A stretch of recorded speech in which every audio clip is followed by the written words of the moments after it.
Magandang araw sa inyo, Miss Lori B. At sa lahat ng inyong mga avid listeners.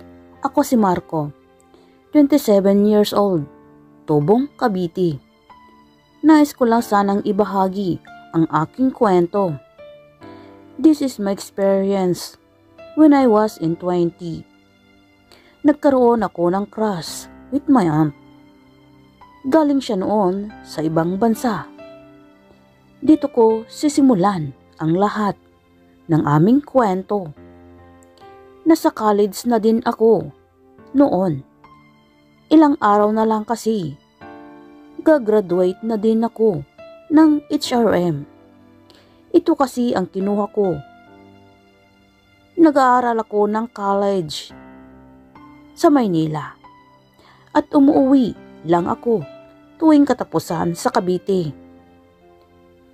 At dahil nga 2 weeks na walang pasok sa school, ay ako'y umuwi at naabutan ko ang aking kapatid na si Alma noon sa aming kusina. Musta na, Alma? Diyan na ba sila, Mami? Ikaw pala, kuya. Musta? Oo, andyan siya sa loob ng bahay. Andyan si Tita Honey. Naalala mo yung bunso nila tatay? Dumating galing ibang bansa. Dito yata mag-iisti si Tita. Maganda para may kasama sila, Mami. Dito sa bahay. Diba? Holiday na ninyo, kuya? Oo, dito na muna ako. Mga 2 weeks din.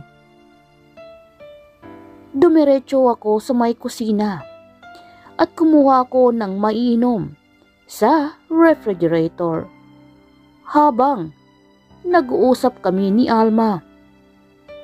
Nang biglang lumabas sa pintuan si Mami at ang bisita nito. Ipinakilala ko ni Mami kay Tita Honey. Di ako makapaniwala dahil maganda ito. Pagkakamalan, nasa 30s na din siya. Kaya di ako nagmano dito. Nginitian ko na lang siya dahil nag-aalangan ako't nahihiya. Ng mga sumunod na pang 2 days nasa bahay ako. Gabi na noon at di ako mapakali sa kwarto dahil maalinsangan ang panahon. Wala noon sila, Mami. Kaya dalawa lang kami ni Tita ang naiwan sa aming bahay. Naisipan ko na mag-shower at pumunta sa banyo ng aming bahay.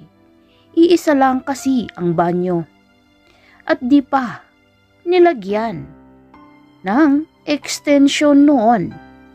Kaya naman nang pipihitin ko na ang door ng banyo ay bigla namang lumabas sa kabilang room si Tita Honey. Gandang gabi, Marco. Gandang gabi din, Tita. Gagamitin mo ba ang banyo? Oo, sana. Kung gagamitin mo, ikaw na muna ang pwedeng maunang gumamit. Lady first.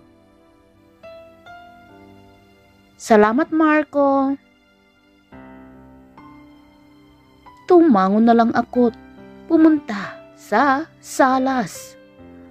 At nanood na muna ako ng TV habang hinihintay na matapos ito sa loob. Kaya naman, mga 1 oras na'y bumalik ako uli sa loob ng aking room. nang tawagin ako ni Tita Ani.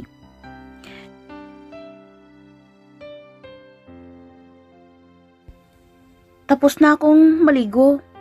Ikaw na ang gumamit ng banyo. Okay, tita. Thanks. Mabilis kong wika sa kanya.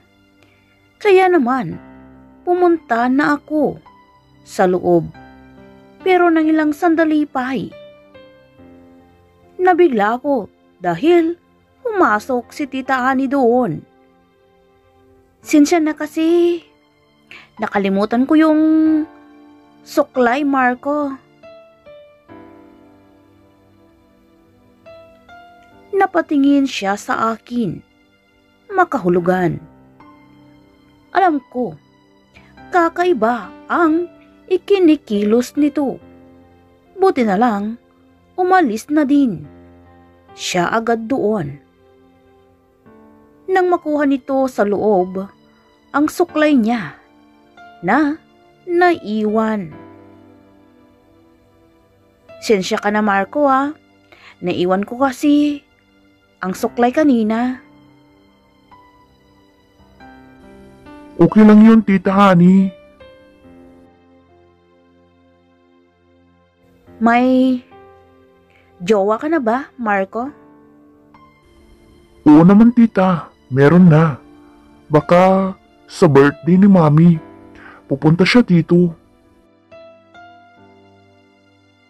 Maganda para naman makilala namin. Siya. Ikaw, tita, may jowa ka na din ba? Wala akong jowa, Marco. Alam mo, namang sa ibang bansa, trabaho lang. Din ang inaatupag doon. Wala nang time para magjowa. Sayang naman. Sa ganda mong yan, wala? Sa wala ngang maglakas ng loob. Manligaw sa akin. Swerte naman ng jowa mo. Thanks, honey. Ikaw din naman, maganda. Maganda ba talaga ako? Di nga. Ikaw lang naman nagsabi niyan. Tawa nito.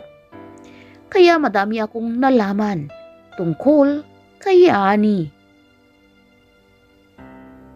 Nang mga sumunod na araw, dumating ang aking jowa na si Madel. Sinundan ako nito sa amin sa Cavite. Ipinakilala ko siya kila tita at sa aking mga magulang. At birthday din kasi ni Mami that day. Kaya naman, kinagabihan, nag-ayaan na mag-inumang mag-celebrate kami ng aking mga pinsan. Kasama din si Tita Ani at si Madel. Sa umpukan, sinabi ni Mami sa akin na sa magpalit daw kami ng kwarto ni Tita. Kasi nga, mas malaki ang space sa kwarto niya kaysa sa room ko. Lalo pat may bisita ako. Nakakahiya daw kay Madel. Napatulugin ko sa maliit na space. Kaya pumayag na din akong makipagpalitan. Kaso, nang maghating gabi, nakalimutan ko ang sinabi ni Mami. Dahil nga sa madaming bisita na aming inasikaso. Mga 12 AM na noon. naisipan na maunang matulog ni Madel. Kaya sinabihan ko ng mauna na siya sa loob. Kaya kami na lang ng aking mga pinsan ang naiwan sa labas. Lumipas ang mga ilang sandali pa'y paisa-isa na ding nagsiuwian ang mga bisita nila mami. Kaya nang magpaalam na din ang aking mga pinsan. 2:00 ng umaga na din. At naisipan ko na ding matulog. Kaya pumunta na ako sa aking kwarto at humiga doon. Mga ilang sandali pa'y naalala ko si Madel. My loves, tulog ka na ba? Di mo ba ako na-miss? Bulong ko sa kanya. Di kumikilos si Madel sa pag-aakalang tulog na ito. Kaya naman, iyakap ko na ito. Sa pag-aakalang ito'y si Madel. Nagulat na lang ako kinaumagahan na hindi si Madel ang nandoon. Kaya dali-dalin na akong lumipat sa kabilang kwarto. Nang mga sumunod na araw, di ako makatingin ng diretso kay tita. Tinatanong ni Madel kung anong oras kami natapos na ginuman. Nang nagdaan, pero di ako makapagsalita't iniba na lang ang usapan. Dahil ayaw kong mabuko ako at malaman nila na nagkamali ako ng pinuntahang kwarto. Nang nagdaan, di ko man aaminin. Mabilis na lumipas ang 2 weeks ay bumalik na din kami sa Maynila ni Madel. Pero may mga sandali na naalala ko si Ani. Pero di na muna ako umuwi sa aming hanggat andon ito sa aming bahay. Dahil mas mabuti nang iwasan ko siya kaysa sa magkamali ako uli ng kwarto na pupuntahan. Kaya ito ang aking kwento na di ko makakalimutan.